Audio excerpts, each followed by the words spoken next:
তো বন্ধুরা, আসসালামু আলাইকুম। রমাদান মোবারক সবাইকে। আশা করি সবাই ভালোভাবে আছেন, সুস্থভাবে আছেন। এখানে আপনাদেরকে আলু ভর্তার মতন করে দেখাচ্ছে, যেটা আসলে আমি আলুর চপের জন্য করেছিলাম। আমি সকালে রান্না করেছি, যেটা ইফতারির আগে মাংস, খাসির মাংস আমি বসিয়েছিলাম, যা ডিসক্রিপশন বক্সে আপনাদেরকে রেসিপিটা দিয়ে দিব। আপনারা সেটা ফলো করে রান্না করতে পারেন।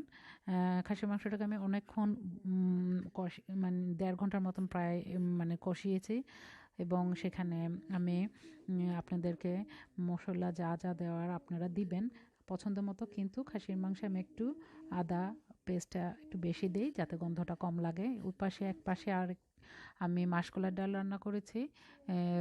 আমি যেভাবে মাসকলাইর ডালটা রান্না করি, আসলে সিদ্ধ করে নিই ফার্স্টে, অনেকক্ষণ নরম হয়ে আসলে তখন ব্লেন্ড করি। ব্লেন্ড করার সাথে সাথে আপনারা দেখতে পাচ্ছেন অনেকটা সিদ্ধ হয়ে এসেছে। মাসকলাইর ডালটাকে বারবার নেড়ে দিচ্ছি, যার কারণে আসলে আমাদের রান্না সকালবেলাটা আসলে রোজার মধ্যে করে ফেলাটাই ভালো। ভারী খাবার যেগুলো সেহরিতে খাবেন, আর সেহরিতে অবশ্য খাওয়া হয় না যে পরিমাণ আমরা ইফতারিটা করি, তারপরও রাখা হয়। বাচ্চারা আছে, বাচ্চারা খাবে, বাচ্চাদের জন্য। হ্যাঁ, দেখুন আপনাদেরকে একটু আদা রসুনের পেস্ট দিয়েছি ওখানে হালকা মিক্সড করে। তারপর আমি যা করেছি, এখন মাংসকে আবার আরেকটু নাড়াচাড়া করে দিচ্ছি। খাসির মাংসতে আমি আদা রসুনের পেস্ট, পেঁয়াজটাকে একটু বেরেস্তার মতন হয়ে আসার পর দিয়েছি, এবং সেখানে হলুদের গুঁড়ো, মরিচের গুঁড়ো, গরম মশলার গুঁড়ো, এবং বিভিন্ন ধরনের তেজপাতা, এগুলোকে দিয়ে ফোড়নের মতন করে করেছি। আহ, খাসির মাংস আসলে রাঁধতে বেশিক্ষণ সময় লেগেছে একটা কারণে, কারণ আমি উইদাউট পানি ছাড়া ফার্স্টে কষিয়েছি, এবং আলুগুলো খুব আপনাদেরকে দেখাচ্ছি ফ্রেশ একদম ছিল। আমি মাত্র আমার মানে আলুটাকে ধুয়ে আমি রেখে দিয়েছি, কারণ এটা একদম পরিষ্কার আলু ছিল। আমি চামড়াটা ইচ্ছা করেই ফেলিনি, কারণ আমার খুব মনে হচ্ছিল যে এই আলুর চামড়াটা দিয়ে একটু করলে ভালো লাগবে, রোস্টেডের মতন হয়ে থাকবে। এবং আর এখন দেখছেন আমি আমার ডালটা, মাসকলাইয়ের ডালটার জন্য আমি কী কী দিচ্ছি, একটু হলুদ গুঁড়ো, তারপরে একটু মরিচের গুঁড়ো দিব, কারণ একটু ঝাল ঝালও হবে, কিন্তু কালারটা ঠিকই পারফেক্টলি ইয়েলো কালারই থাকবে। একটু জিরের গুঁড়ো দিয়েছি, এবং আমি মশলাটা দেওয়ার আগে পেঁয়াজটাকে বেরেস্তার মতন করেছি, যাতে সুন্দরভাবে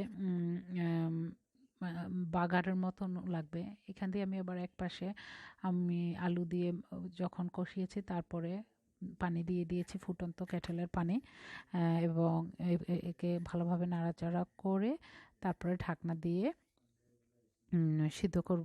যতক্ষণ না কুকড হবে ততক্ষণ পর্যন্ত ঢাকনা দিয়ে সিদ্ধ করব। এবং আরেক পাশে আমি আপনাদেরকে দেখাচ্ছি, ডালটা যখন আমি মশলাগুলো কষিয়ে উঠেছিল, তখন সুন্দরভাবে পানি দিয়ে নাড়াচাড়া করে দিচ্ছি। ওখানে আমি শুকনো লঙ্কা দিয়েছিলাম, এবং যার আসলে খুবই মানে পানি অনেকক্ষণ দিয়ে আমি এটাকে সিদ্ধ করেছি ব্লেন্ড করার পরও, কারণ ডালটা আর মাসকলাইর ডাল বারবারই আপনার পাতিলের নিচে লেগে যায়, যার জন্য সারাক্ষণ নাড়াচাড়া করতে হয়। এখানে আমি ফোড়ন দেওয়ার জন্য তেল গরম দিচ্ছি।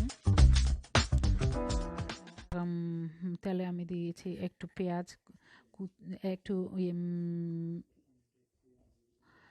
রসুন এবং কাঁচামরিচ, লঙ্কা দিয়ে আমি ফোড়ন দিচ্ছি, কারণ এর আগে আমি শুকনো মরিচ, তেজপাতা ওগুলো দিয়ে আগে মশলাটাকে কষিয়েছি। যা এখন মাসকলাইর ডালটাকে শুধু ফোড়ন দেওয়ার জন্যই দিয়েছি। এখান দিয়ে দেখছেন আপনারা সিদ্ধ হয়েছে। এর ভিতরে আমি কিন্তু ডিম ফাটিয়ে দিয়েছি, 2টো ডিম ফাটিয়ে দিয়েছি, এবং আমি জানি না আপনারা এভাবে খান কি না।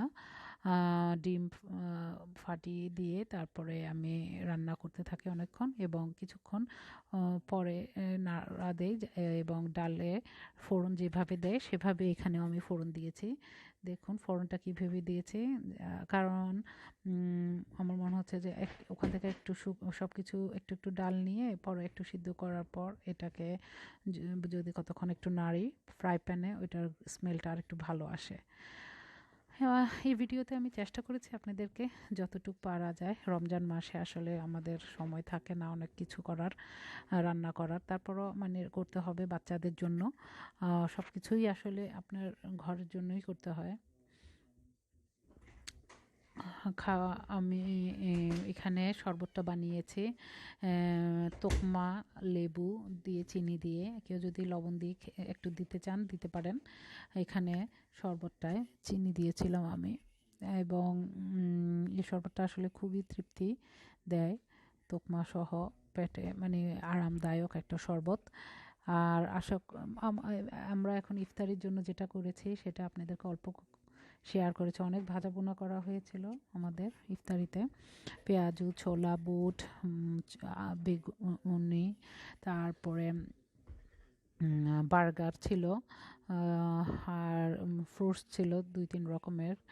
এবং আমরা যেটা করেছি, বাচ্চারাও ছিল, সমুচা ছিল এখানে। আমি আপনারা দেখতে পাচ্ছেন যে কাঁচামরিচের বেসনে চুবিয়ে দিয়েছে, এবং এখানে যা ছিল আপনাদেরকে পরিবেশন করছি।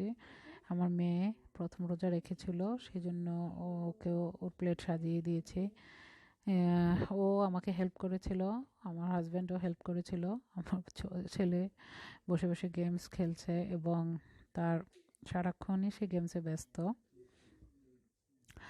আর আসলে কি রোজার দিনে সময়টা অনেকক্ষণ থাকে দিনটা, তাই সেই জন্যই রান্না বান্নাটা করা হয়। এখানে আমার হাজব্যান্ড বার্গার বানিয়ে